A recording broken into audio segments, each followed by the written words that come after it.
With the rise in COVID-19 cases across the state, engineers and scientists are collecting wastewater to detect the virus. In a story you'll only see here on ABC4, investigator Jason Wynn takes us behind the scenes to show us how your waste is actually helping the state officials make informed decisions.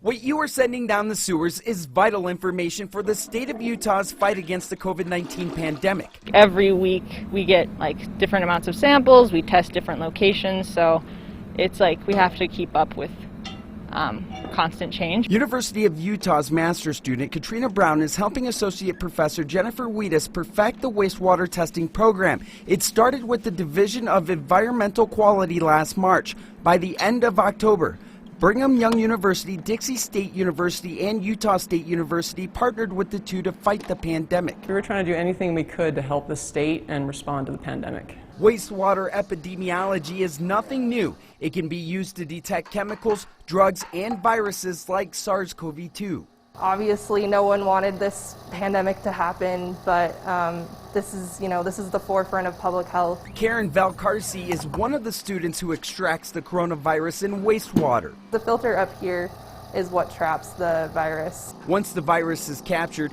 it's heated up to prevent it from being contagious. Can you get COVID from wastewater? Current science says no. We can detect outbreaks in the wastewater before we start to see the case counts increases in community. Professor Wheatus and her colleagues take that information and hand it to the state to get resources in affected communities. We're also going to start monitoring for the flu virus as well, because the public health partners are very concerned about people who are going to get influenza if they don't get a flu shot, and also having SARS-CoV-2, because both of those people might be putting strain on our hospitals. Professor Wheatus tells me the goal is to expand the program at the beginning of the year to more areas in the state because it's easier to test mass populations and they can get the results in about 24 hours. I'm Jason Wynn, ABC4 News.